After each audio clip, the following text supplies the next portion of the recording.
You know, there are 75 million people that voted for President Trump, and they're scared. They're worried about what the future of this country looks like. Many of them... They're confused. They are. They're confused. They're heartbroken that their candidate didn't win, and they don't want to be forgotten. Why does the left struggle so much with accepting defeat? Democrats might have another reason to cry come 2018. Do you think Democrats need to move on and just accept what's happened? Oh, there's simply no doubt the left's mob-like tactics are backfiring. A lot of these people are not dispossessed.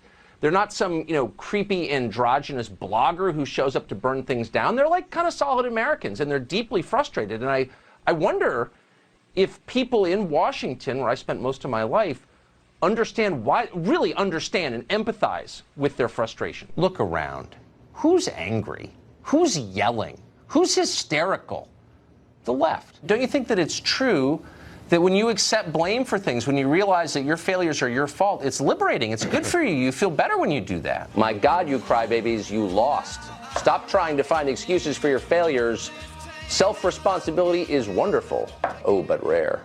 And that's tonight's Twitter storm. You know, I just feel for the president. I see the pain and the frustration. You do everything you're supposed to do. You run the country well. You campaign your heart out while the other guy's in a basement.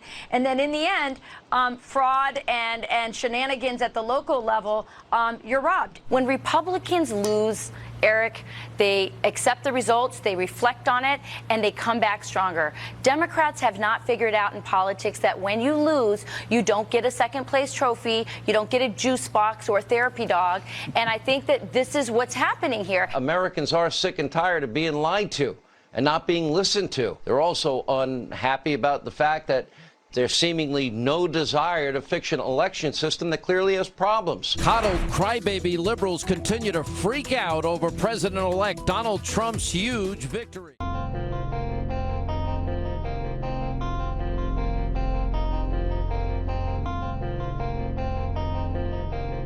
This is a Silk exclusive.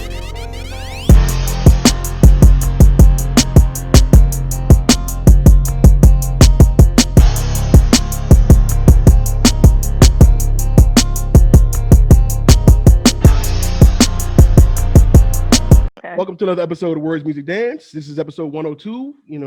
I'm your host as always, Paulie the Bull, no relation to Gravano. Got a big group with me today. We got Karina, we got Jared, Tanea, Ben, and Crystal. Welcome everybody.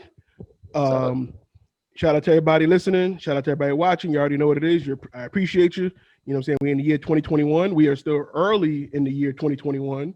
No pun intended, but all pun intended. This is the year 2021. And as the years began, you know what I mean? We were all, hoping and wishing and saying, we're going to put 2020 behind us. We're going to move on with a clean slate. We're going to handle this corona situation.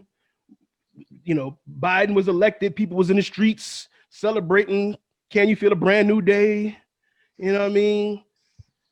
But corona ain't gone yet, and neither is Trump. And, on his way out the door, he told us earlier, he's like, listen, if I lose, I'm not going to just accept it if it's not fair. He feels it ain't fair, and he told his people that it ain't fair, and they agree with him because they're his people. And Jared, Ben, we were having this conversation actually the episode after the election, and we were talking about, even if he does lose, are the remnants of his voice and what he portrayed and how he riled them up and the situation that already began, will it be gone? Will they just say, gracefully bow out and say no? This is it. We'll look to the new guy, and we got our answer. Last week, I believe it was last Tuesday, Trump had a rally. We will never give up. We will never concede. It doesn't happen. You don't concede when there's theft involved. Our country has had enough. We will not take it anymore, and that's what this is all about. Where he basically said that, there's votes missing. He gave a specific number. Was 11,700. 11,780. That's how much he needed to flip it. It's not Yeah. necessary. he just wants them to find that specific amount. He good after that. He don't need 12,000. You know what I mean? He don't need 20,000. He just want that 11,000, that 5,100 specifically. Yes, he said it so he could win by one. Right. So he's not asking for a lot. He's not asking for a lot. You know what I'm saying? But until they get that, they ain't happy. And at this rally, he specifically said himself, Now it is up to Congress to confront this egregious assault on our democracy. And after this, we're going to walk down, and I'll be there with you. We're going to walk down. We're going to walk down anyone you want, but I think right here, we're going to walk down to the Capitol, and we're going to cheer on our brave senators and congressmen and women, and we're probably not going to be cheering so much for some of them, because you'll never take back our country with weakness. You have to show strength, and you have to be strong.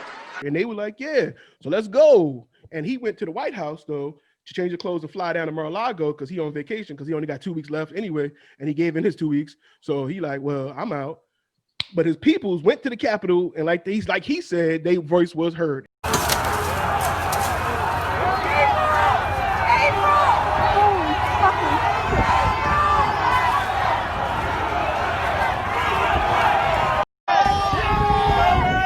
Police are squabbling with protesters. Oh, there we go.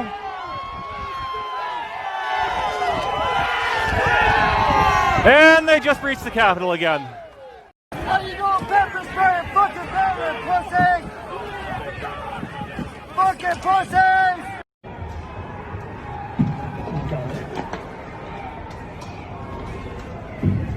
Finally get down.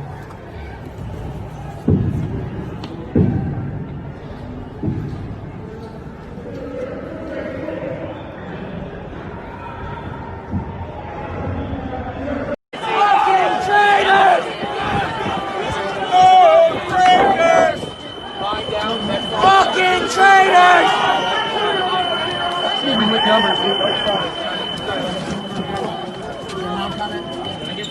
They're gonna lock us in.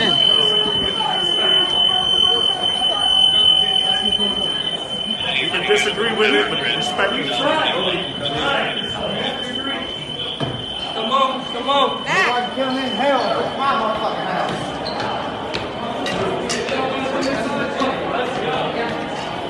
The traitors! Get inside now. It's crazy.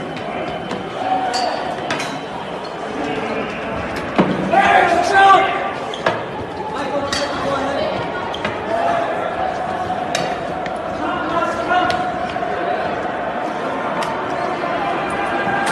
And they knocked down banisters, climbed on walls, broke through windows, and did a bunch of other stuff. So I'm tired of hearing my voice. Like I said, we all saw it, and I'll probably clip in some videos and things here for that. I want to go with y'all one by one. Where were you? This is what we always do as an event. Where were you when this happened? So I'll go clockwise from my screen. Jared, to start with you. Where were you when the Capitol was attacked? Go. Capitol was stormed, and the shit was looking like a bunch of Imperial troopers in Star Wars. Cue the music. Niggas had Order 66. When they initiated Order 66. Yeah, exactly. First off, it was Wednesday. It was because Wednesday. my birthday was Tuesday. Okay. It ain't happened on the 5th. Okay. Okay. They waited after. Okay, that's why you remember. Okay. They waited to the 6th. Okay. But I was home. The house is being renovated, so I was just laying down, and I forgot. I think I was looking at something, and then, my mom she's in the background, and of course she's watching news all day, every day. She texts me. She was like, "You see what's going on?" I'm like, "Nah." So I turned on to CNN. I'm like, "Oh, that's crazy." And then next thing you know, I walk away. I go grab a sandwich. Now I'm on CBS. I'm like, oh, that's even crazier. Now you're starting to see people really mowing down the doors, and I'm like, oh, this is wild. Like, this ain't happened in the summertime. You know, like we didn't even get even near the Capitol, and we were being, you know, blockaded and so forth. I mean, it's wild because everybody is riled up for one man. This is not for the country. It's for one man and his ideology. And people, I get it. You know, people have this following that he is this megastar to them. He's more than just the symbol of patriotism. Like people have had there's been election voter suppression, so you can say as fraud for years. Mhm. Nobody's even cared much about it until now. Like in 2016, you know, the narrative, oh, Democrats and the left, they just can't accept a loss. It's blah, blah, blah, blah, blah. 4 years later, what happened? Now all of a sudden there's election fraud. Now there's election fraud. Mm-hmm. You know, like this never happened. This never happened in a day in election history. Like, you know, we had a Republican Senate, and in Pennsylvania specifically, you know, they talked about how the mail-in ballots is unconstitutional, but they voted it in, Mm-hmm. and the Republican Senate voted laws It being was literally amended their decision to mail-in voting, and for them to count it after they counted the live votes. That was also a Republican decision to do so. Yeah, And a couple of recounts. And a couple of recounts, which did also take place. Yes, which Biden got more votes from. So, so it's on them. So you're mad that your own system that you tried to rig, and you're on your own favor, didn't work to your favor. Yeah. And then you're mad because, and it's the biggest shock, it was Georgia, because Georgia's been a predominantly red state for a very long time. Mm-hmm. You know, you flipping these red states like Arizona and Georgia, like you're just nitpicking because you really can't accept the loss. Mm-hmm. And we've known him to be a crybaby. Like he's shown his ass, you know, for the past 4 years. And probably before that, actually even longer than that, because when Obama was president, he was going at him. So he's had this spiral of, you know, of gaining his mass, and it's crazy to see what happened on that Wednesday, because people really were going like they were going for war, and it's like, where was the suppression to that? Like, Capitol Police let them in. We'll get back to that. We'll get back to that. Where were you at when that happened on Wednesday, the 6th? I was working, and I was actually on a call with a coworker of mine, and we were discussing some things, and then he just was, you know, he said, "Today, let me call you back, or could you hold on a second? My son keeps calling me. He never really calls me like that. He knows I'm working." I said, "Okay," so I'm on hold, and he comes back maybe, you know, 30 seconds or so later, and he's like, "Are you watching TV?" And I'm like, "Well, no, the TV's on, but, you know, can you hear it? Do you need me to turn it down?" He's like, No. Turn to CNN. They just stormed the Capitol building." I said, "What now?" They just did, what now? And so I was like, "Bro, turn the TV on and turn to CNN. They stormed the Capitol building." And just when I said it, that's when Paul was like, "Yeah, I'm watching it on my phone." And so we put it on, and I'm still on my call with my coworker. He's watching it, I'm watching it, and it was just like, is this my life? Like, is this not a movie? Like, this is for real. This is real life, real time. I'm seeing this, and how is this possible in this lifetime that this is really happening? Like, what is this, America? Like, I'm confused. Is this another, like, did I time loop somewhere in my sleep? Like, this can't be real, that this is what we're living through in this day and time, that people just feel so comfortable that they could just, I'm just going to boss up into the Capitol building. Mm-hmm. And, you know, not for nothing, but it needs to be said, it wasn't a mixed bag like you see at Black Lives Matter. You know, it was a very specific group of people that were There was a few stragglers. There was like one. It was There was like a couple of sprinkles here and there. yeah, it's like a little salt and pepper, a little. Well, yeah, you know, you get those little speckets, you know, but it was just like, wow, you people are so empowered. Like, in the midst of Corona, you're empowered not only to boss up into the Capitol building, but how many people was really masked? Did you see masked? They don't believe that. That's a hoax. Remember, it's a hoax. Right. That's a whole other thing they mad about. So not only are you not masked, you're talking in these people's faces, you're yelling and screaming and carrying on. It was unbelievable for me. Like, it was just like, I can't believe that this is way too much. Mm-hmm. Yeah, 9/11, Corona.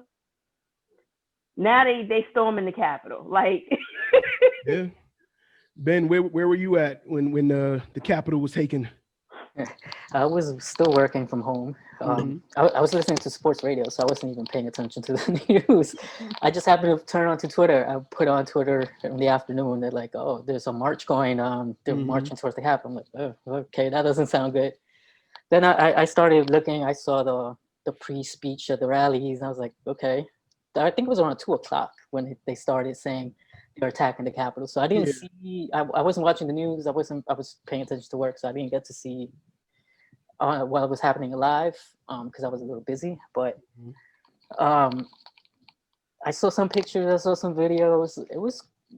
I was surprised because none of those people were showing their weapons or anything like that. So they looked like they were unarmed, right? They looked like they were just marching by, whatever. And they forced their way in. And when I'm seeing some of these videos, I'm like, they really didn't force their way in. Some of these just, let them in and whatnot. So I was like, it was kind of confusing. So it doesn't seem like an insurrection because you think an insurrection, people is, getting killed. Mm-hmm. At the same time, there was people building gallows outside looking for pens to hang them and whatnot. So it was, they were legit. They was just very disorganized. But as it turns out today, FBI is finding threads that they were in contact with some other people, even some like Congress people, talking with them and setting up plans and say, you'll meet here and there, blah, blah, blah. Which is difficult. Like it's easy to blame the whole crowd, the whole Trump thing on them and saying, they're crazy, they believe in this nonsense, but you have to be fair and you have to be like, take the emotion out of it. And you have to remember that a lot of these people don't have the information readily. A lot of these people just rely on one outlet because that might be the only outlet they have access to. So they're only force-fed that same narrative. This is this is this is this. So a lot of them just went along, I feel like, and they got taken advantage of, basically, because, a lot of these politicians started, rooting for this, knowing that there was no proofs because Trump's cases got rejected. He failed 60 times. I mean, it's not like he lost one case. He lost 60 cases. There was no evidence, absolutely no evidence. And all these congressmen knew it. And the House, the Senate, and they still played along with it. So to me, they're more culpable than anybody else. I can agree with that, and we're gonna come back to that point as well. You guys made some points that I want to bring back up. But Crystal, where were you when? What is there a nickname for the Capitol? You know how like they got Olympus for the White House? Is there a Capitol nickname? There is, but I don't know it. Right. When Rome was burning, where were you, Crystal? Oh wow. So much like Ben, I was working. I when it was live and happening. I knew nothing. It wasn't until like way later I went to go pick up my daughter Brianna from work, and I'm picking her up, and she's like, "Did you hear about what happened at the Capitol?" I was like, "Girl, I don't care." And she was like, "A whole bunch of white people stormed the Capitol." I was like, "Sounds like a regular day. Like, what do you like? What?" And it wasn't until I got home that I was like, all right, let me turn on MSNBC and see what's happening.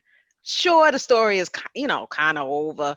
No, it was not. No, it was not. And I had, my gut reaction was to laugh. And so that's what I did for about a good 20 minutes because I thought this was hilarious, but not in a, It was hilarious. It just was. You know, because here's the thing, and I am not great on my civics. So November 3rd, we voted. Done, right? Oh no, there are many more steps that I wasn't aware of until this election. Like December, that's when electoral college votes, and then in January, that's when the Senate recounts the votes that we are already counted, and then we're gonna count it one more time to verify. Why is this election the election where I get my civics lesson? I didn't get it in 2000 with Gore and Bush won. The president wasn't aware either of the process, so don't feel bad.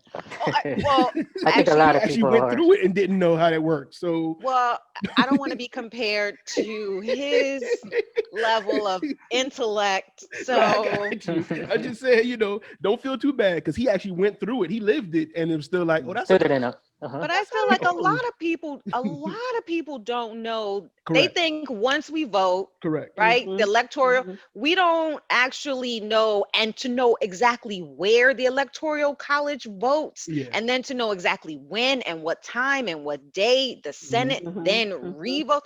See, all that information, people are telling exactly where people are and when they vote to stop this vote. Is crazy to me. And so I watched all the entire night for the Senate and the speeches, and Cory Booker had an amazing speech about what happened. It's one of those things where do they even make history books anymore? Do children even have books in school anymore? No. They go on the internet. That's where everybody gets their They go on the internet, they send them to a website. They don't have books anymore. Wikipedia, it was blazing that night, boy, because there was so much going on, and listening to everyone, and yet there was still some representatives and some senators, although they were, disheartened by what happened at the Capitol. I'm still gonna say that this election was stolen. Yeah, exactly. People try to kill you, and you still say, "Oh yeah, it was fake." Yeah, it was like, seriously, like the Capitol hasn't been breached since 18, right?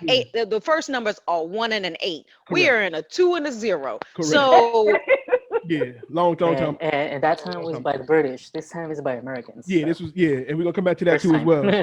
But Karina, where were you when our headquarters of America was breached? I was actually sitting right here. I was working. I was doing a live reenactment. It's a recreation. Yeah. It's a recreation. I was actually in between sessions, and so I remember I turned on the TV. I was about to eat lunch. One of my friends texted me, "Have you seen the news?" And I'm like, "No." And right away I turned it on, and I see the shit that is unfolding here.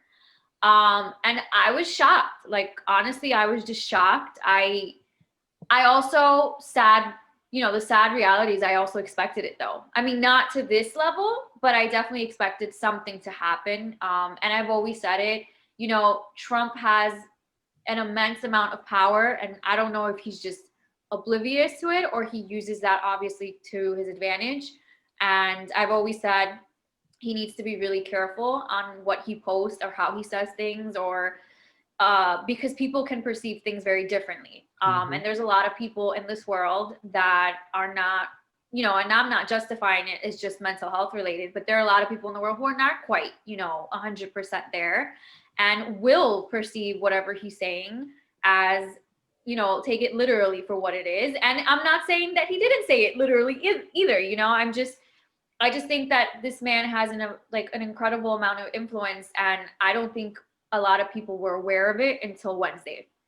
And I think that, that says a lot, that we've had to get to this point to realize, how damaging he was to our country and is to our country. And I've just been so disturbed by it since then. Like, I mean, this whole election has just been quite disturbing. But, I know people who follow these conspiracy theories. I know people who are still, they're adamant that whatever happened Wednesday was Antifa that infiltrated. I know people that are believing that people got paid off to dress as Trump supporters and do what they did. And I feel like there's just no reasoning. I think is even more discouraging. How much are they charging? Because there's a lot of unemployed people out here in the world. Like that $600 didn't do nothing. Exactly. Listen, clearly it goes to show you people need the money, right? So hey, like, yeah, it's still shocking. I'm still trying to like process whatever just happened. Yeah, I think the most shocking thing of that day was the fact that they got into the building. I was like, how did it even happen? Because that was the first thing I was like, oh, they're storming the house. I was like, oh, they're holding them back. I didn't even think about anything about it. But then when I saw things, like, what, they got in? Yeah. The Nancy Pelosi sitting in the chair of the Speaker of the House, to me, was... We're gonna come back to that. I want to come back to that. So before we got into the conversation where you was going with Nancy Pelosi and stuff, I wanted to touch on a few things that Jared and Ben has said. Well, actually, I think a couple of y'all said it, but we're talking about, you know, them getting in, and even the you know, allegedly some people dressing up. We seen the video of like the cops like moving the barricade and saying, "Come on."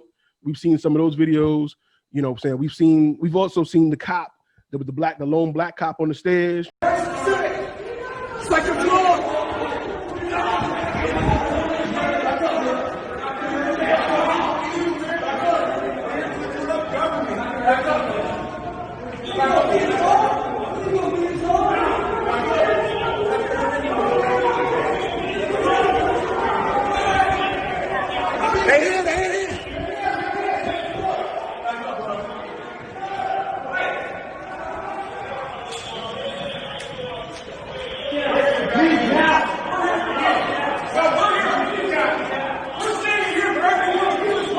Shout out to him.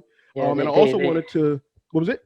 They credit him for saving the people in the Senate because he took them down another passage. He heard them a different way. Yeah, so shout out to him for sure. He definitely was a hero. And also, like I said, some people had passed away on that day as well. Some were, you know, heroic, trying to save people. Right, there was an officer. The terrorists. The officer that got beat down, right? Yeah, there was one, a cop got beat down outside. I think there was an officer that committed suicide. There's one that committed suicide. Yes. Wow. So it wasn't, you know, it was a tragedy, you know what I'm saying? It wasn't just some doors and windows broken down. So we do want to acknowledge the heroes of the day, you know what I'm saying? There were some people that actually did do good on that day and tried to do good, and you know what I'm saying, and did what they could at the moment. Like the two ladies that saved the electoral votes, they took it away with them. Yeah, so you know, they grabbed the chest and took it away.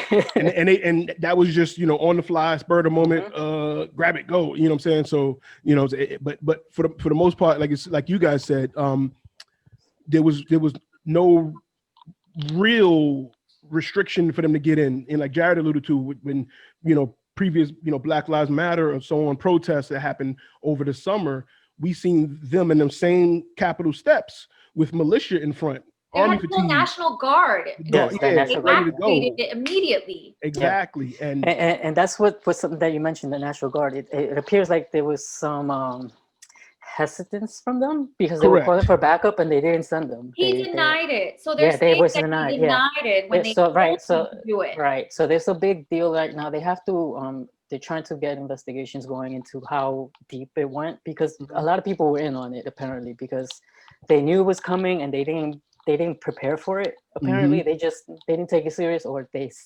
whatever case they're trying to build now. It was Mike Pence. Mike Pence was the one that called eventually to activate the National Guard because because Trump didn't want to do it. Trump didn't want to do it. He wasn't calling, but it was not just that. It was just the cops on the floor. They were calling in asking for help, and they getting no backup. Yeah. It was and now it's like I said, some investigations have been happening. So FBI have been identifying some people. And they've found out that some are like military people, police people. So they're trying to find out just how deep they got in. And like you said earlier, Ben, they're calling it an insurrection or what have you. And there may be a conspiracy. There may be some other charges for people in some other involvement, because we've seen, like I said, we've seen some people easily get in. We've seen people using some of their police gear to even get into the building. Right. Yeah, some people flash badges to get in. Yeah. What's my man?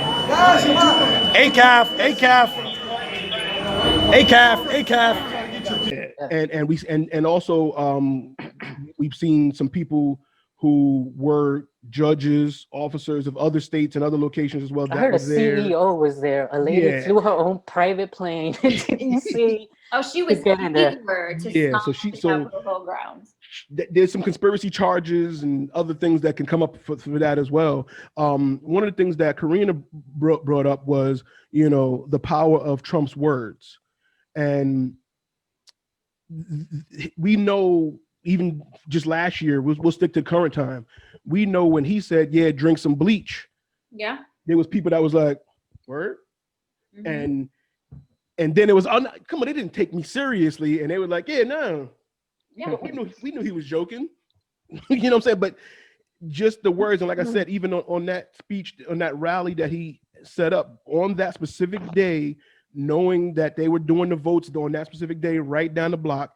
And he set up a rally and riled them up, and like a pep rally, like the beginning of a football game. We're gonna go in there, we're gonna score some touchdowns, and we're gonna, and they were like, yeah, and they went right away. And the words that were used, like of course, it's inciting. Even Giuliani. Let's have trial by combat.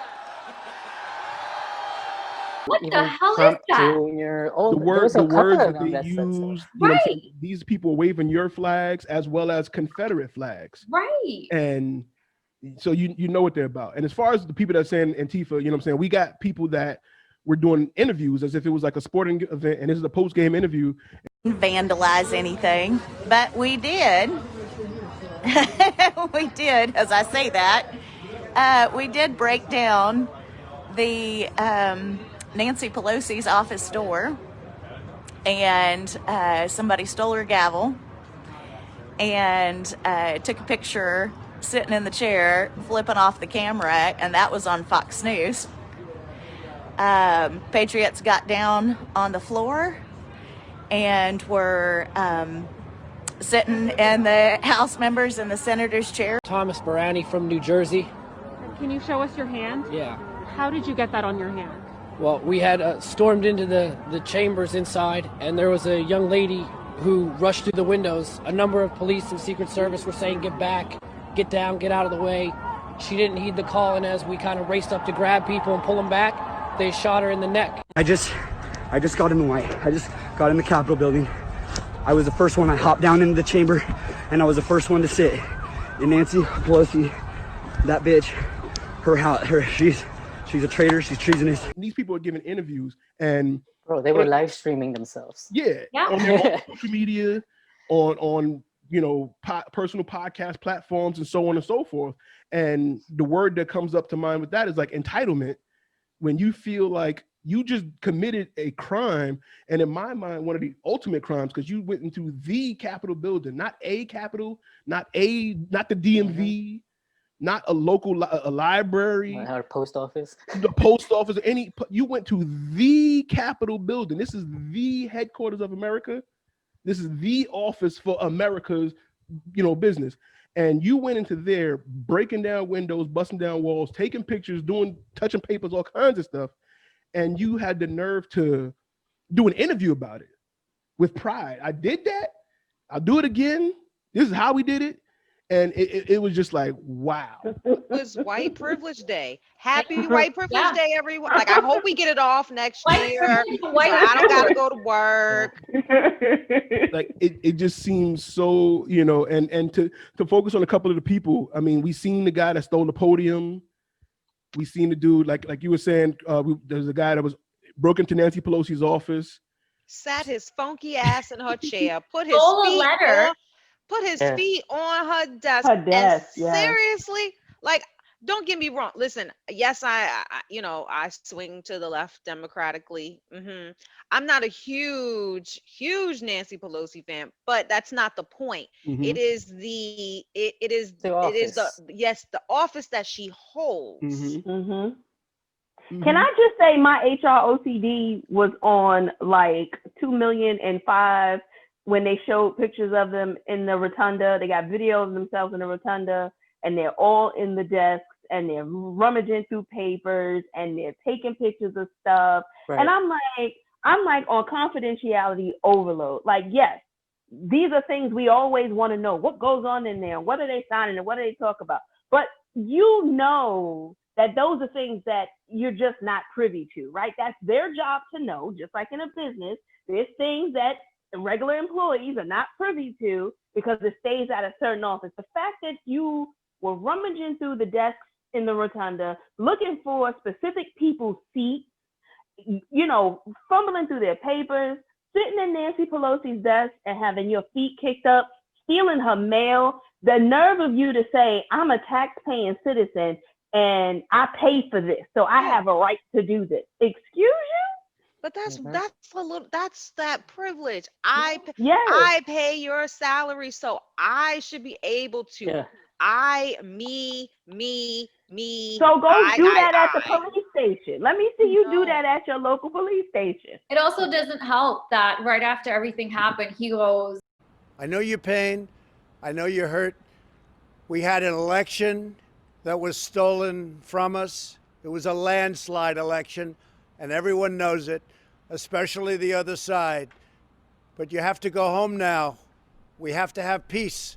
We have to have law and order. We have to respect our great people in law and order. We don't want anybody hurt. It's a very tough period of time. There's never been a time like this where such a thing happened, where they could take it away from all of us, from me, from you, from our country. This was a fraudulent election, but we can't play into the hands of these people. We have to have peace. So go home. We love you. You're very special. You've seen what happens. You see the way others are treated that are so bad and so evil. I know how you feel. But go home and go home in peace. like, Yeah. what? Yeah. We should have done that for 9/11 then and told all the terrorists and Al Qaeda, you're special. We love you. Go home though. It's okay. Right. So to follow at the end of it all, Trump finally, because I think Biden actually, did a live speech first, saying what was happening, saying what needs to be done, that we need to find out who these people are. This is wrong. The obvious.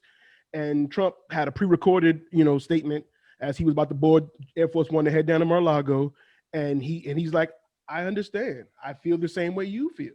We want to find the 5,100 votes that we need for me to win by one, and that's all we want.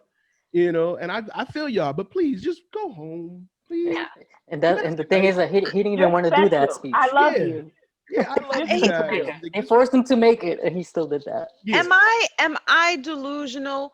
So because this whole calling Georgia Secretary of State, I just need these votes. But okay. We all know Electoral College on the day of, you need 270, right? You need the first 270. So Joe got what, 306? So even if he didn't get Georgia, let's say you overturned Georgia. Yeah, no, he wasn't enough. You still lost. Am I crazy? No, they needed to flip 11 states, I believe. Right. To catch up. Because you need Michigan, you needed Wisconsin, you needed Arizona, you needed Nevada. Remember the weekend. Pennsylvania. You needed Pennsylvania. You need it. Right. Right. So why are you calling me about Georgia? Stay out of Georgia's business. Okay? This one state's not gonna help you. Okay? It's the state that they're mad about because they're like, we usually win that one. The polls said we're gonna win that one. History said we're gonna win that one. It must be a lie. It's because it's run by Republicans. He wanted it to win, and people pressure them. Yeah. How did this happen? Go ahead, Jared. So a couple things. One, you can't spell America without I and me. So they drop them dimes on them. But the big deal about Georgia was also the fact that they were one of the, I think they were the only, or maybe one of a couple of states that had a runoff. Yeah. And that was important to try to gain Georgia, because you gain Georgia, you gain momentum for that runoff, and they lost both. Actually, they lost three. They lost the majority in the Senate. They lost to Reverend Warnock and to Ossoff. So I will say it says something about your presidency and administration. If you flipped, the president is now a Democrat and the Senate is a Democrat and now, House. and now you have the House. I think Can I that's just say something. goodbye, Mitch McConnell? Like, if I don't hear Mitch McConnell's name one more Wait, time, don't get so excited yet because I know he's a minority. I no, got no, that. it's not that. But It's not that. It's because the person that's gonna stop stuff now is a Democrat called Manchin. I forgot his first name. It's Joe Manchin. Yeah, he's already on the news saying people shouldn't get more money because we already gave them $600, so they're good to go. I can't. I cannot. So that's the next person that's in the way. Anyways, continue. So, like for that whole thing, it's like Trump had that rally, and before that rally even happened, the day before that. So, this whole Stop the Steal campaign and so forth. Does anybody really know the organizer behind Stop the Steal? His name is Ali Alexander. Look him up. He looks as dark as you and me. And he's one of these people who also was on this chanting 1776, death to whatever and so forth. So you had people who were riling up. Like it's not just Trump, right? Who can infuse the base, but you also have these conspiracy theorists that also ignite the flames. Right. And like anything else, all you have a bunch of matches. You just need a flame. And and Trump's rally was that they loved it. Like they loved this whole thing that was going down because America is burning for them. Yes. And it's always, and Donald's always been a selfish person. He's been a selfish person. Oh God, yes. Oh yeah. And it's always been about him and his legacy, his ego. Like I said, it's never really, and he ran this country like it was a business. Whether it be for good or for bad, he ran like it was a business. So of course, anything that makes him look good, he wants. He doesn't care for the negative attention. That's why he kept denying for years about his apartment complexes, not having, with the whole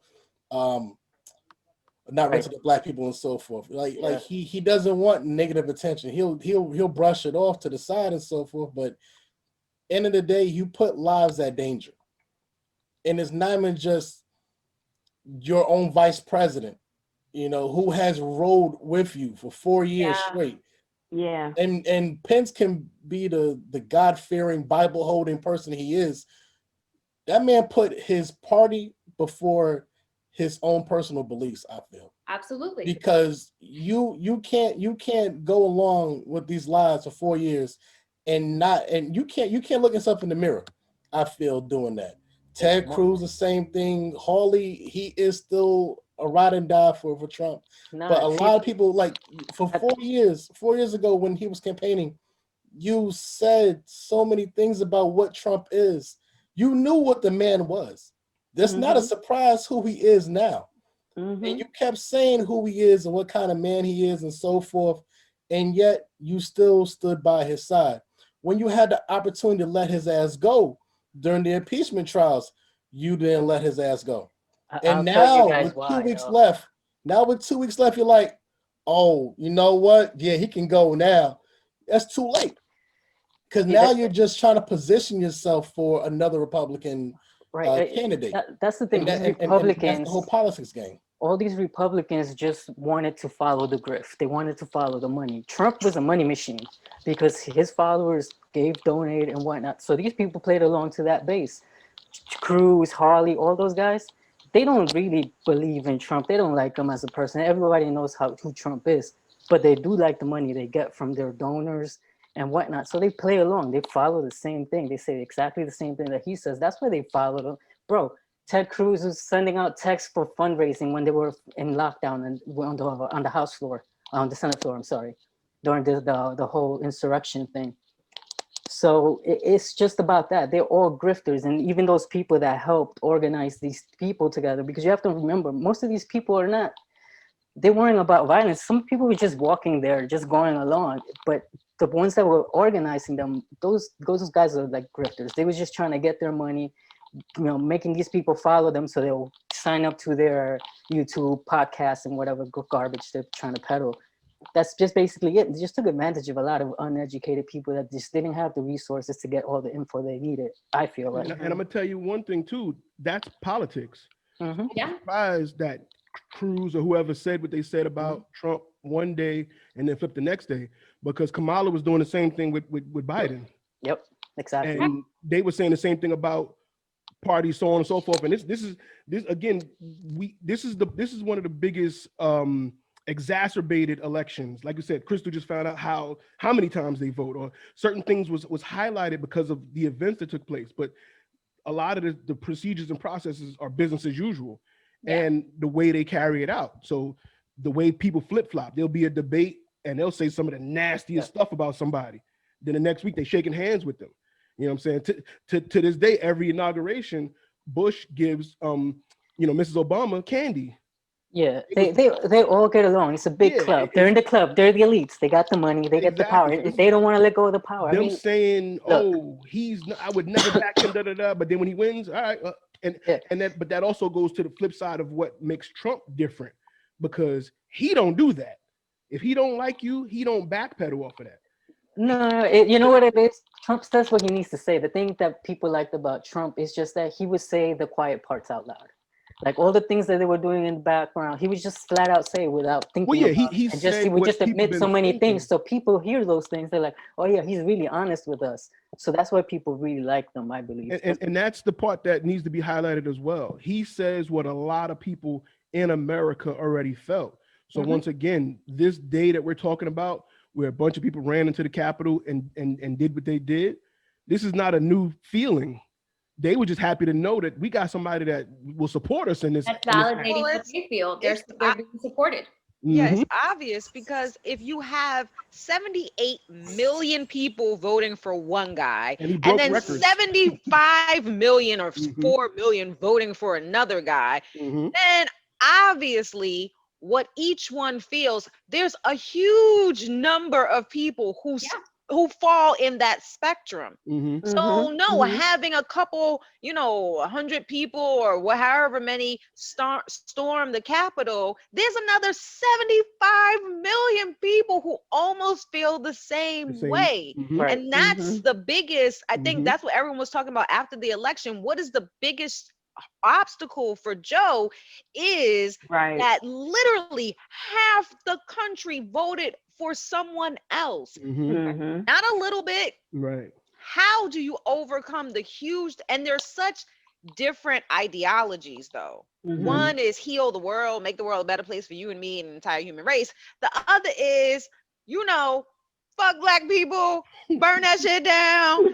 I don't get it's polar opposite. It's not a small difference in ideologies between what is out there into the universe. That's what I think most people are wrong, because there is a common ideology in the Congress and our government. It's politics. Wait. It's not just politics. Because the politics does separate them, but the ultimate thing is that they both.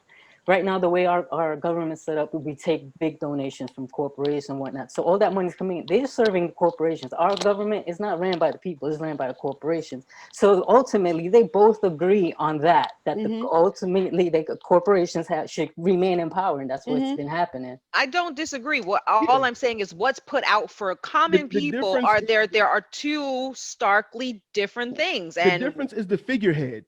America is still America. That's why I said this is nothing new. What we're seeing is different because of the voice, the figurehead, the one in power. The face of America was different this time, drastically. The way things go and the way they fall in line isn't new. That nothing's changed. Our Constitution has been the same way since 1776, and they've been doing it since that way. And at the end of the day, Joe and Donald handle things similarly and because there's checks and balances like we all learned in school. The difference is just Donald was a part of the 24-hour social media Twitter cycle. He was vocal. He was more vocal to a specific point and to specific feelings. And that's what led to this point, because typically Obama was the first, president on Twitter, on social media in general. But even then, we knew it wasn't him tweeting it specifically. It was, his press secretary or, whoever just saying, update on this bill and stuff that people say, all right, cool, whatever. I'm not reading that. Donald had his own personal Twitter account. He wasn't using the POTUS account. He was using his personal Twitter account. And was riling up the specific groups that led to this day, and that's kind of what stands out more so, you know, in a situation. So I was just gonna actually say the same thing, and like to jump on that, that's I think the scariest part of this election, which is why it was so crucial for us to get Biden in, because we're talking about now a figurehead that is literally being compared to Jesus. Like, if you listened to what I was reading an article on The Atlantic yesterday that was saying, this reporter that was actually interviewing a lot of these rioters, I was gonna say protesters, rioters, and one of them were saying like 45 is our savior. Like, this is our savior, this is the chosen one. And so like, I think for me, that's the most disturbing part of it all. Like, this is a figurehead where people are really obsessed with the fact that he is not going to be our president. And they're so upset that they're coming to a point where they're this is like an idol for them. Mm-hmm. And I've even known people who've gotten clinically depressed over this. Like, will not get out of bed, crying, depressed, won't eat because their chosen candidate wasn't chosen to be president for the next 4 years again. I mean, this isn't brand new for us. We have an election every 4 years. We know what we need to do. We vote. One wins, one loses. Okay, we'll go back at it again in the next 4 years. But this is like gotten to the point where these people at this riot on Wednesday were like, we need to take back America. We need to take back what's ours. And no one, I mean, I sat down and I was like, is no one wondering that, no one's thinking this is going to happen again in 4 years? Like, we're voting again. Like, not that I wish it. I mean, I hope this man gets impeached and he can never run for anything again. But he can run again if he wants in the next 4 years, and we'll be doing this again. And it is what it is. To your point about this being a cult following, yes, this shit is no different. Thank you for reminding me. Yes, I had your back. Like, this is no different. This is almost the same as Reverend Jim Jones in Jonestown. Yes. He literally had everybody drinking that Kool-Aid. And they will die for that man. Like, they will do anything for that man. This is a cult following. And these people are willing to sit here, and I've had arguments for days where I'm just like, I'm done arguing, where people are telling me the news is not telling us what we want to hear. And so we're going to these conspiracy sites elsewhere because they're giving us what we want. And like I said earlier, I think a cult, this is definitely a cult-like mentality where he's able to touch those people, reach those people who feel lost and need a purpose and need somewhere to fit in. And this happens to just kind of fit the niche because we're getting all like the inside scoop with these websites and, you know, we're going to be part of this big rally now and take back what's ours. But you don't understand that some of these people are really sick and this might not even be what they believe in. They're just kind of following with what's happening with the movement. Yeah, and I would, to your point to that's what I was gonna say is that as much as Trump is to blame for the current situation, because he did incite a lot of it, the reality is that we've been building for this for years because the way our media works is pit each other against each other. So because there's really no more villains for us, I mean, so what they've done is say, all right, let's put red and blue against each other. So now people, instead of focusing on what the policies are, they're focusing on if he's a Democrat and what his character flaws are, or if he's a Republican, his character flaws are. And that's just been building up with so much tension over the years. We go through that in every aspect. Nobody picks what they like. They're anti what they don't like, or So or and then ride with me. And the media, Pepsi, your you know, iPhone or Android, your Mac or PC. And to the point where you Karina mentioned that they don't want to hear the news, that they don't want to listen to it, because that's what we created. Fox News, when it first created, let's just focus on older conservatives, this are the target audience. Then other news outlets started doing the same. MSNBC did the same thing. CNN does the same thing. They all have a business model to target just a particular segment of the population and pit them against each other, because that's what sells. Although I agree with you, Ben, I also think that Trump, not that I'm saying you're not placing the blame fully on Trump, but I think Trump takes a big part of this because, again, it goes back to like, you influence this amount of people. You have this influence over them.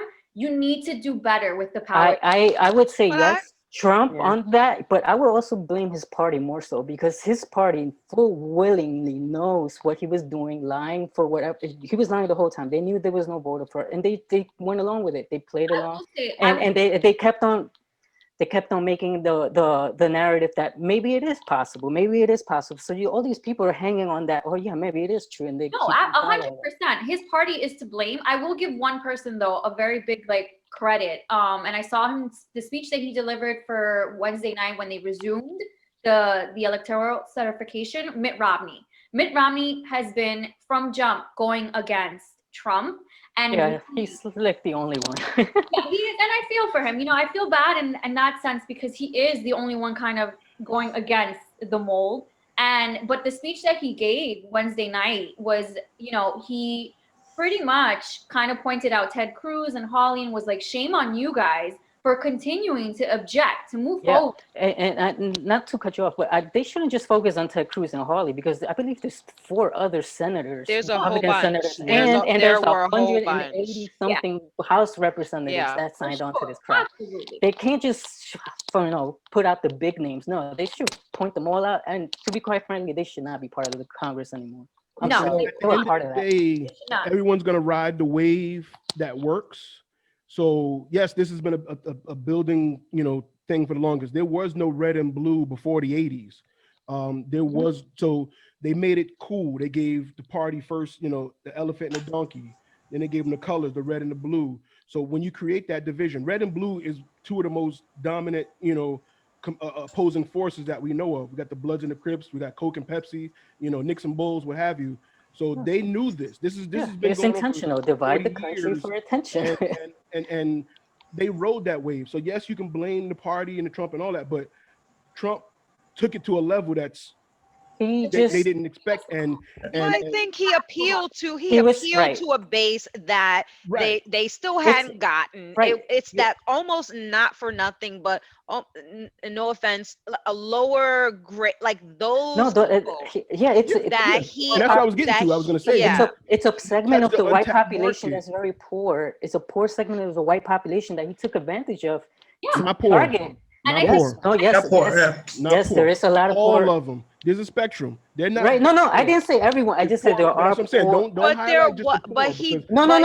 I'm just saying a portion of them were poor. I'm saying I didn't say all of them are. But that's because the thing is, don't focus on them. He didn't just look at the money they make or whatever. They're all in there.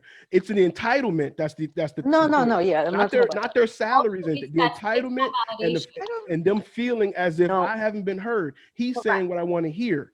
He's talking for me. But that's what I'm saying. Like majority. Hold on, Ben. The silent majority has always been a term for years. It's that portion of middle America that doesn't get polled, doesn't get interviewed, isn't spoken of. But their votes are always the states that affect the outcomes. Whoever they sided with is what always mattered. Those are the battleground states and so on and so forth. And he knew who was majority of those states and those people and in the other states, because when you look at the maps, there's sprinkles of blue in there, but every state is majority red. But he just had to get the people from each area. Those rural areas, those outside of the large major urban cities. And the difference this year was people migrated. There's been 18-year-olds that are now eligible to vote and so on and so forth. And the polls and all that stuff wasn't what they expected. They made a big deal about that, but you can't. They were still using those old ideologies to gauge and estimate. And like you said too, that goes to the media because the media made a game show out of the election. Oh, it's election night, Super Tuesday. Tune in, and we're like, okay, they got the map, and they're saying, these percentages, and they made a whole thing out of it. That it ain't over until that night till they're done voting. The next day, whenever they're done voting, mail-in votes have always came in from the armed forces overseas, have always mailed in votes. Then the electoral college vote the month later, and then a month after that. That's always been a thing. But the media will make a night out of Tuesday. They don't even talk about the other, votes that happen. You don't. I feel like they do that. I felt like they did that in 2016. They do that all the time. They do it all the time. It's not. This is nothing. The midterms are almost a little silent, but the presidentials, they'll make it a huge thing because, It is. It is the future, at least for the next 4 years, of where our country is headed. That's what we're doing supposedly that night, and then Right. a month later, and then in the And new we rely year. too much on the media to tell us, you know, what's going on. And like you said, Ben, the media has their own agendas. So when they're calling a state or whatever have you, there's only 50% of the votes, and why are you calling it? Like, you know what I'm saying? And people get caught up on that. People went to bed like, he want to go to sleep. Woke up, wait, what happened? And that's what happened. And he played on that because he played on that naivete of those that are unaware that, you know what, it doesn't stop. It's not a shot clock on elections. It's until every vote is counted, and then they pass it off to the electors, and then electors pass it off to the there's a process. And Well, he was dropping seeds at the debate. If I don't win, something happened. Right. We hadn't even voted yet. This was the first. This was the first debate. Right. So you're already. I think he was very confident that he was going to win, though. Yes. Like, I think 100% he thought, I'm going to take this. This is a no-brainer. Like, I got this. Yeah, I do believe he thought he was gonna win. Absolutely. Well, he's a narcissist. Like, I have already like clinically diagnosed him. He is a narcissist, so it's always going to be about him. And I think he already had this in his head, like, I got it, I'm good. And like, he enjoys people worshiping him. Yeah, no, for sure. And he he's just like, people don't give him enough credit for what he did, because he did singled out that disenfranchised voice of the middle of America that wanted somebody to listen to them, and he did it. And that's how he got all those votes. That's how he got all those people. Yeah, what everyone thought quietly, like, he kind of brought that up. And like, I validate you, I support you. I'm here with you. I love you. He said, I love you. Right, I love him because he's a good con man. He says stuff with confidence and makes them feel good. They follow along. But mind you, we have a whole ass pandemic that we're still in the middle of. People are still dying. This man just completely checked out. Like, yeah. Black people had to fight for civil rights. They got to have their thing. And gay people had to fight for civil rights. They got to have their thing too. And then women had to fight for equal rights. They got to have their thing.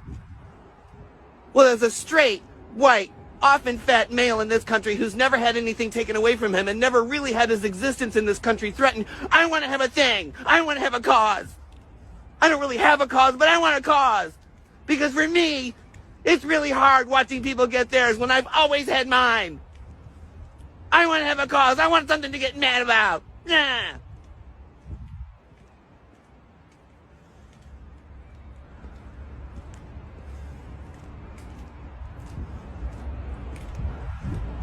Lewis joined us, mid conversation. I didn't want to interrupt because we were all making some points.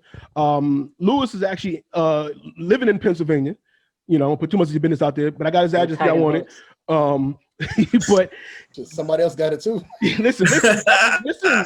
listen. But one of the key states, Pennsylvania, and one of the points that we made was, actually, like I said, people migrating to other states.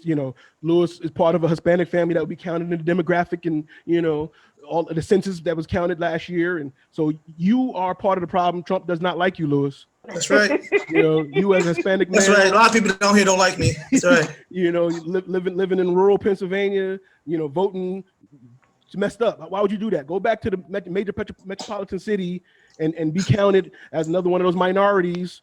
Stay over there. We don't want you coming to their land. But the first question I opened with before you joined was, where were you when the attack on Titan happened, and what was your Olympus has fallen? Yeah, when Olympus fell. What were you doing? Where Olympus fell. You saw the news. So I was actually getting ready to leave work. I work in banking, so we get all that breaking news stuff right away.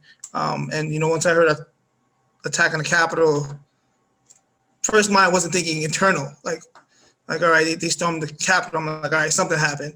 And then I looked over and pulled up CNN, and I saw it was, what we saw it was. Immediately I went home to my kids, and my son's first question was like, what the hell's going on? I was like, well, this is what happens when you don't win and you get sore lose. You're a sore loser. And then I got to sit back and actually listen to the interview, his hour-long press conference, and my mouth literally hit the floor with some of the stuff that came out of his mouth. Inciting calamity and riot is scary coming from somebody who's supposed to be a leader. not only for our country, you know, representing us to the whole world, to sit there and tell people to march on, you know, the Capitol and show strength and don't show weakness. I was scared because I'm about an hour away from DC, and where I live, it's really, you know, it's really pro-Trump. You know, I can't tell you how many times I've had conversations with pro-Trump voters that, you know, during the election, when they found out, you know, who you're voting for, I said, well, you might not like it. They're like, well, don't go vote at all then. Stay home. It's a scary world to people think like that. To you guys' point, very narcissistic. I do blame his party, but I took an objective look to it. His party was forced between losing again to the Democratic Party or getting a W. And you know what? They took the W at any means, any cost necessary. And I was biting them in the ass because, you know, you can't control something that's out of control now. You let his head balloon to a point where he has that God complex. You know, he thinks whatever he says goes. And, you know, the attack on the Capitol showed that he can say a couple words, and it wasn't even direct. You know, he didn't say go riot, go break glass. You know, he said show strength, you know, don't be weak. And they took those keywords and ran with it. So that's scary. I told my son the same thing. Like, he wanted to show power. He wanted to show them if I really wanted to stop or cause drama, I can. And he did that. And yeah, it's going to be a tough 4 years. Like you guys said, he is not the savior. He is not the one that's going to undo this because, like Karina said, 50% of the country, and Crystal said 50% of this country is equally divided. I think Biden's going to be the stopgap before we can get to a clear understanding of maybe coming together. Maybe in another 8 years, we'll finally be on a page where we're fighting everyone else but ourselves. And yeah, it was a scary day. I can't lie to you. I got on a conference call the next day for work, and it was, hey, just be mindful, you know, mind your surroundings, mind, you know, the parking lots. If you see anything suspicious, call in security immediately, because out here they have the right to carry out here. I've had a couple instances where people come in with armed into a bank. Oh my God. Like, and you got to have the conversation. Hey, you can't come armed into a bank. You know, it's bad enough we live in a world where you get to come into the bank with a mask on. Yeah. So yeah, those are my thoughts on it. I mean, I got some good takeaways from you guys. It was just, for me, being in Pennsylvania, it was a shocker. Even on election day, I got up at 6 a.m. I was like, let me get online, and you can tell who was voting which way. You know, they weren't shy about it. They wore their hats. They had their flags. They even had people watching the polls. They weren't even online, just watching the doors and making sure stuff was going accordingly. And it's shocking. Me being from New York, being from Harlem, being from the inner city, to sit back and watch, like, yeah, these people follow him blindly. You know, there's been a couple conversations I've had with some of his supporters, and I say, hey, what has he done in the 4 years? Just all his BS aside, break down to me how has he improved your life? What has he done for the country? Yeah. And I don't get a clear answer. I have yet. And he never had a clear directive. Never. Right. You know, 4 years ago, he still didn't have a clear directive. Right. When we did the debates. 4 years ago, you know. But what I got from is some people were saying, as soon as it happened, oh, it's after. I'm like, okay, I'll play devil's advocate. Trump supporters, after supporters, probably both there, but Trump used the words. Trump incited it. It wasn't like his people, you know, heard it from someone else. And they heard it from the cow, from the horse's mouth. They heard it from their leader to go ahead and do this. So it's just scary how they can latch on to these conspiracy theories, but as soon as he says something, like, the masses moved. And that's just scary for everything we went through this year, you know, with the Black Lives Matter movement. And I had the argument today with somebody. I'm like, how many officers died during the Black Lives Matter movement during protests? No one had an answer. I'm like, I can name 3 officers that died last week. Yeah. From a pro-Trump, yeah, you know, rally. So it's just a scary world we're living in. It's sad. that I got to explain to my kids that, you know, even though they may look white, mind your P's and Q's, watch how you say stuff, watch how you move. You know, my daughter's blonde haired and blue eyes. She don't know color. Like, she don't see color. But out here, I have to teach her, hey, when people look at me funny because I'm walking with you, just keep walking. Because the Spanish guy with the blonde haired, blue eyed little girl looks off. Yeah. You know, so it's tough that I gotta teach an 8-year-old and a 13-year-old, like, hey, you get stopped, you know, you get questions, pick up that phone. You know, these are conversations. I grew up in Harlem. I feel safer walking into Harlem, Gucci down to the socks, than walking out here in Pennsylvania, you know, in my business suit. I wear a suit and tie every day. Right. And I still get the questions when I walk into the branch. Hey, where's the branch manager? You're looking at him. You, the Spanish guy? You're the manager? Yes. Yes. Can read. Yes. And sure enough, I've had people turn around and walk out and say, I don't feel comfortable giving you my money. But that's just, you know, Because the I'm world going to that, pocket it. I'm going to pocket your money. Yep, that's just the world he perpetrated now. He made it okay to voice his opinions. We've never had a president. We never really know what a president is going through, what a president's feeling. We all know what he's feeling. Oh, absolutely. You know, so. Absolutely.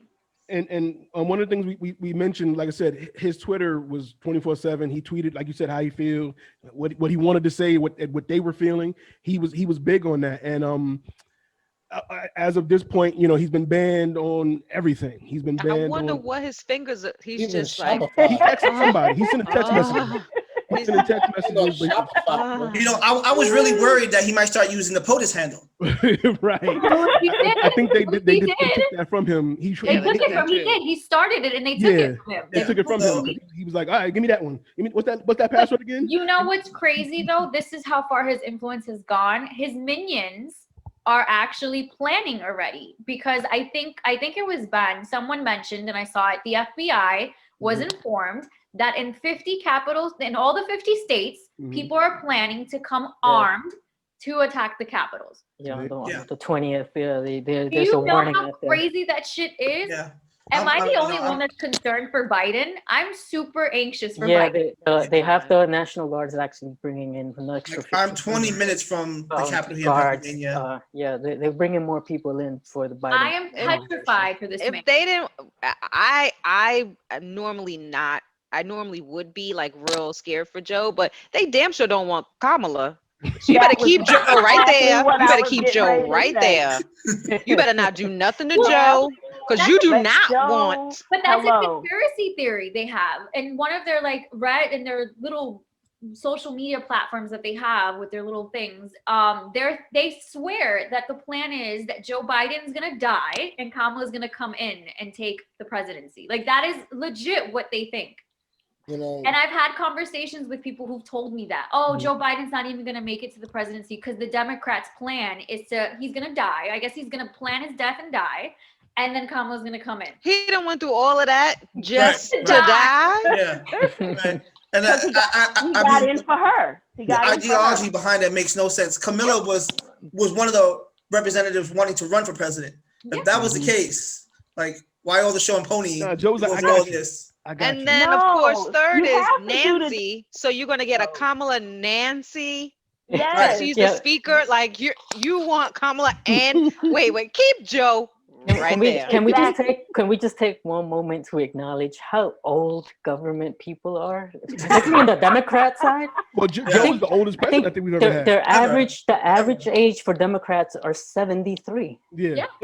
And 53 for Republicans, I believe. But you know, that's well, look at Mitch McConnell. Mitch McConnell's on his deathbed, and this man's still in freaking. But still, the Republicans do get a little bit younger people, 53 at least. I mean, look at the era though.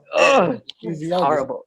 Our parents' era really wasn't involved like how we're getting involved now. Right. You know, it was our parents' era before them that was heavily involved in government and everything, and the movements and stuff.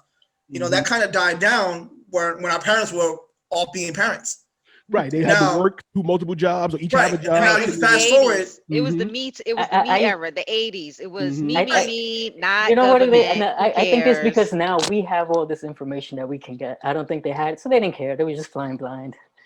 But Well, now and we the got time all- it took information to get to people, you know, you had to wake up till you read it in the That too. newspaper and stuff like that. Exactly. Like they'll catch up things a week later. So yeah. Right. yeah. No, so to go back momentarily on Mitt Romney, I will say definitely I applaud him for sticking to his values, but I think Trump made it easy for him to stick to his values because he was a really good friend of John McCain, and the way and the disrespect that he showed McCain and his whole family, I think that made it a lot easier for him to be like, "Fuck Trump."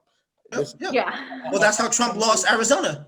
Yeah, you know, like I was a real good friend of him, so I'm gonna stand by my values and my friendship, and I'm not gonna really, like ride to his side. I know Mitt didn't go as extreme as some other Republicans, but they were all on board because, to be quite honest, if Trump got them what they wanted that big They want tax break, and they got it, and he did his job, and they were happy with it. That's So even though they say, oh, they play along, they like. There's always that one that's gotta be like we can't be 100%. I'll swing, I'll waver. It's what plausible deniability. That's what exactly.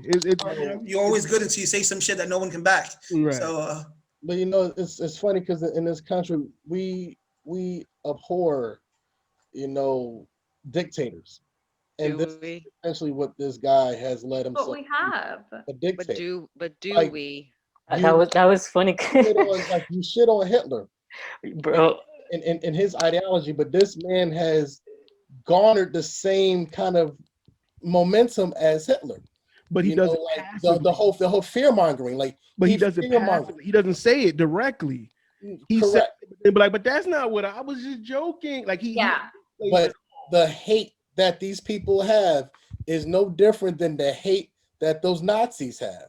But that's on them. He didn't say it. Right. He was joking. That's his plausible. That's a deniability. I was just joking when I said the drink is Clorox.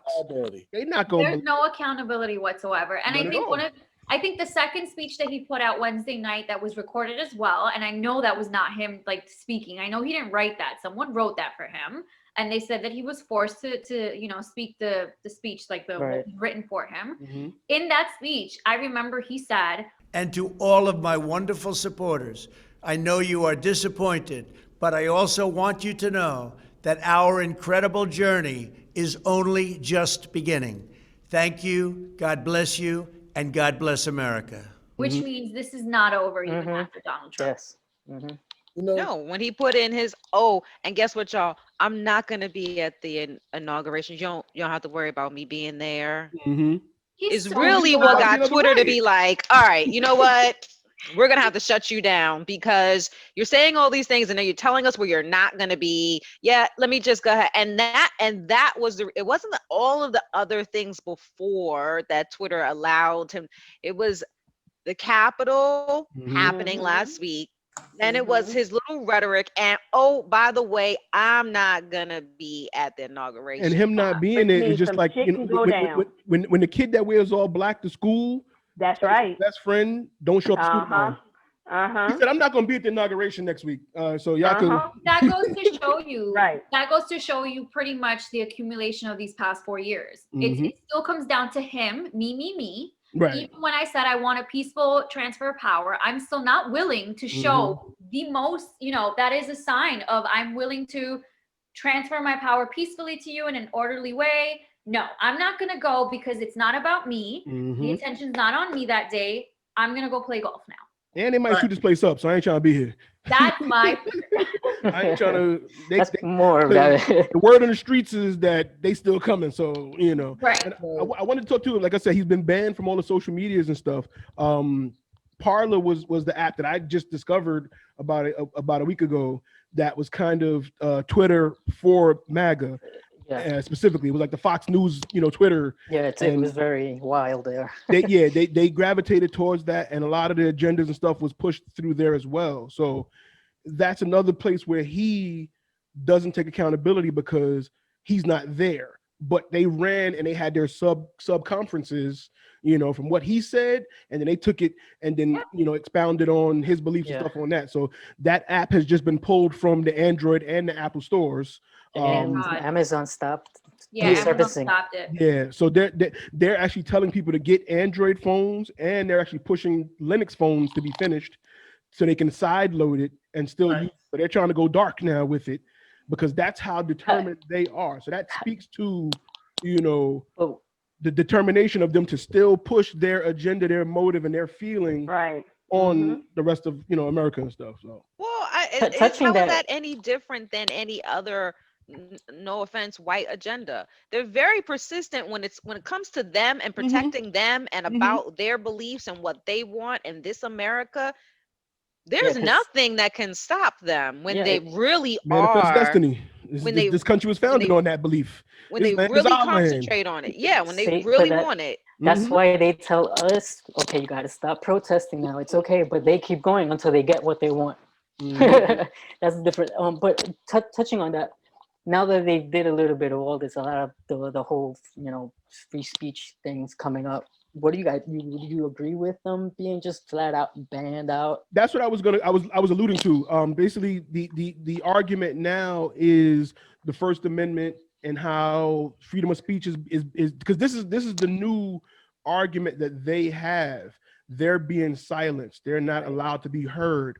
This goes against their First Amendment rights. You taking off these platforms and banning him from saying what he wants to say is, and the way I see it is, you have the right to say whatever you want to say. It's your mouth, it's your lips, it's your fingers to tweet, right, or whatever. But if I own this platform, as we are on a platform that I currently own, was YouTube, but you know what I'm saying, I could edit. If I don't like what you say, I have the right to still ban you, block you, kick you off, mute you, whatever. Right. You can't tell me. You can't tell somebody how to run your business. And same thing if you go to somebody's house. If you come to my house, I say, hey, take your shoes off at the door. That's the rules of the house. Yeah, you know, I'm having take the your same hat off when you greet my mama. With mask on. Right, exactly, and that's the part of the amendment that they don't understand. It doesn't just stop. I can say whatever I want to say. Period. No, you can say whatever you want to say, and that's on you. But you're still liable for the repercussions and things that come forward. Because remember, that's the First Amendment. The Second Amendment is to remind you, say what you want to say. But I got some rights too. You know the right to bear these arms. You know what I mean? So that next amendment should remind you that say it. Go ahead, say it. I can't stop anybody from saying the N-word. But be wary of who you say it around and when you say it. Because I can't stop you from saying it. And who you say it to. You have the right to say it. Yes, you do. Just be wary of the backlash and the consequences that come with what you say, and even riling someone up. Be wary of what your words carry, and may come to someone's ears. So everyone reads the Bible differently. Everyone reads, you know, things that are metaphorical, entendres differently. You can hear something, say something, and it comes off different to different people. I took from it this. Well, I heard it was this. Be wary of that. And that goes to movie directors and songwriters or whatever. If you have a purpose in what you're saying, make it clear. When it's ambiguous and misunderstood, you failed as, you know, as a movie writer or whatever. And that's where he's at now. You're saying these things. You're fully aware of where this is going and who's hearing it. You know this, but you have your out. I was just joking. I definitely think it's also necessary to show that you need to be held accountable for what is being put out there, and also to show you're not invincible. You are not God. You are also subject to be banned from this, just like any other person. Correct. And to speak to the God point, and I wanted to speak to that earlier, the conspiracy theories, QAnon, I don't know if everybody's aware of that, but Google that. That's what a lot of the people believe in some books and things they read and looked up, and they feel he is Q and he is the savior and he's a time traveler and all kinds of cool stuff. Hey, believe all you want. I can't. Sure, y'all can go with that.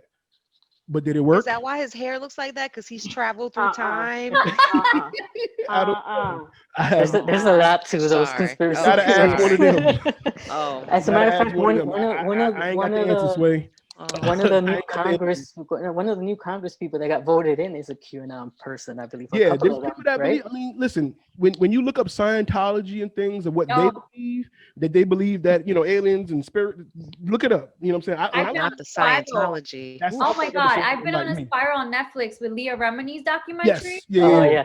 Oh my God. If they can believe Oh that, my God. this doesn't really shock me. That they can believe Right, that exactly. Trump is a People time believe traveler. what they want to believe. They said JFK Jr. is still alive and he's working behind the scenes. And look it up. I'm not making this up. This is all what they believe. And I don't never shoot down people's belief. Hey, believe what you want to believe. Just don't kill me or attack the Capitol. You know what I'm saying? Listen. Yeah. Make sure they didn't touch my W-2s in there. Make sure my stimulus check is Please, can you make the W-2s come out earlier? Because that little $600. No, I'm kidding. That's But can y'all we? go do what you want to do. Just don't kill. I don't want anybody to get killed.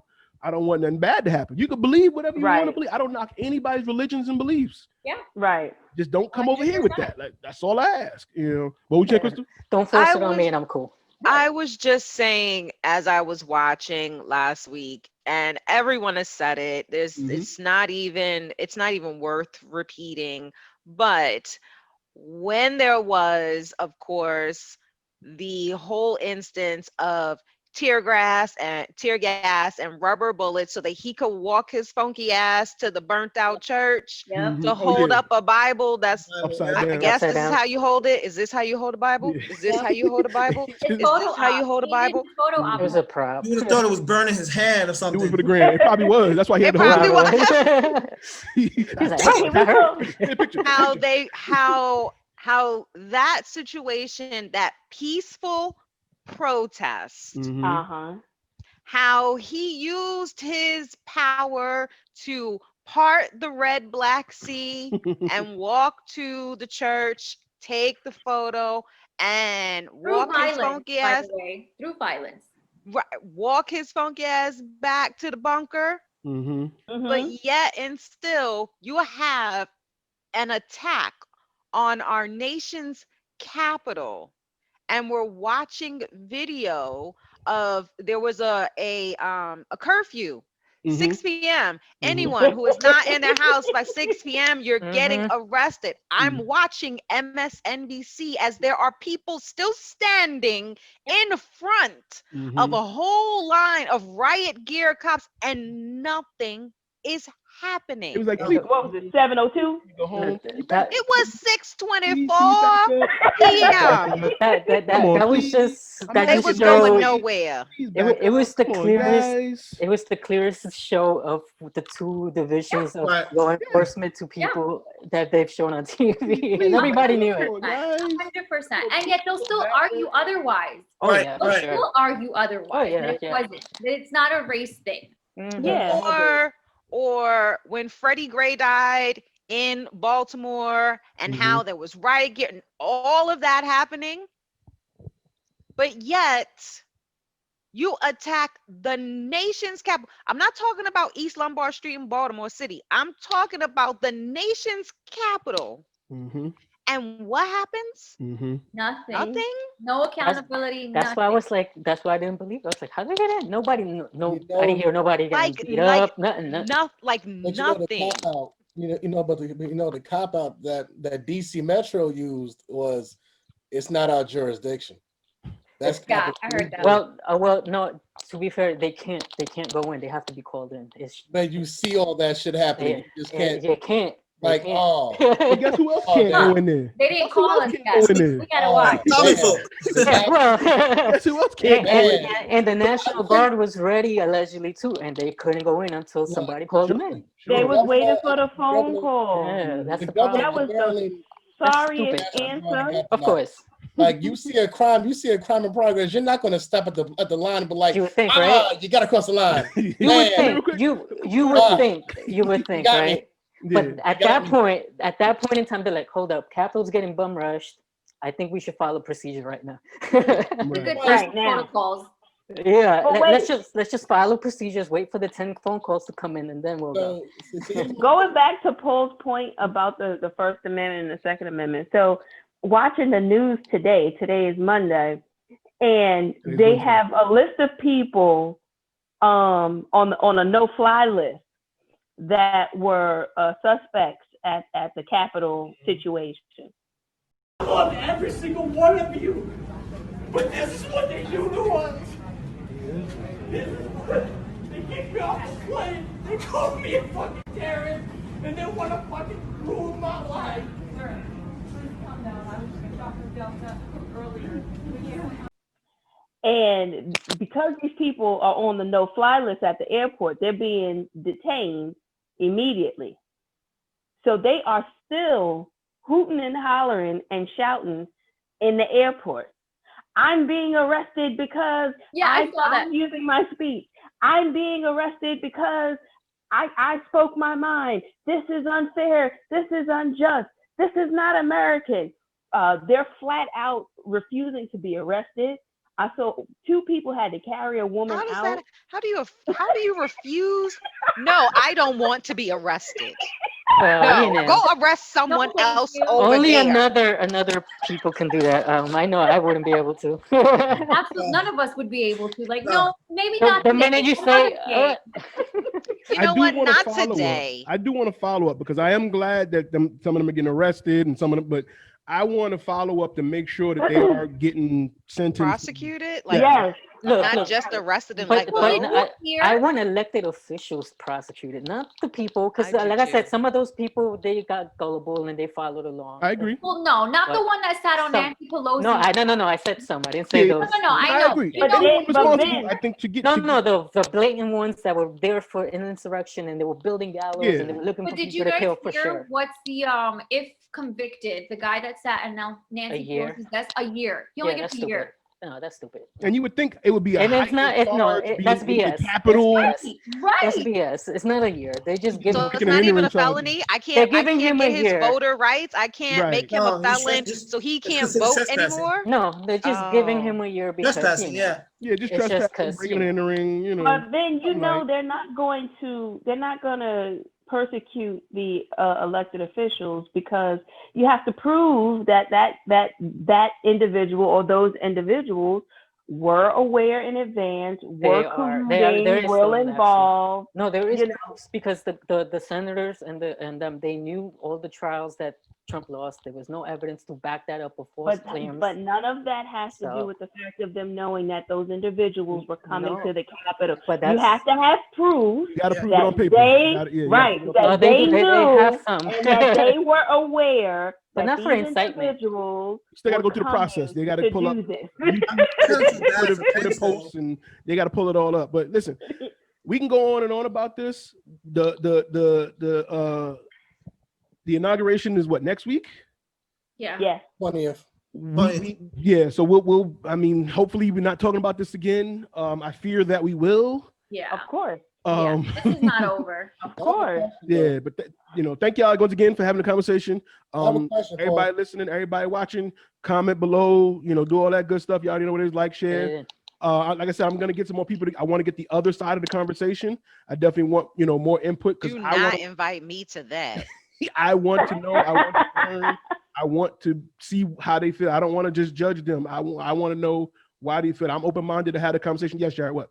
I have a question for those same people that you want to invite. Also, yes. Ask them. Do you still feel the same way about Blue Lives Matter now? I will. I'll ask them. It's a good question.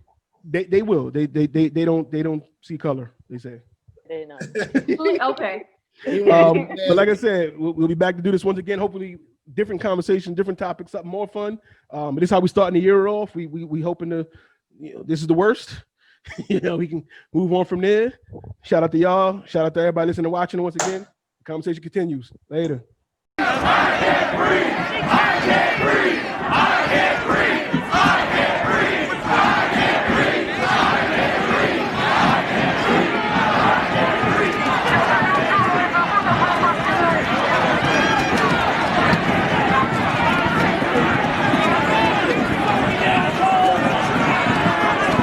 Get the fuck out of town!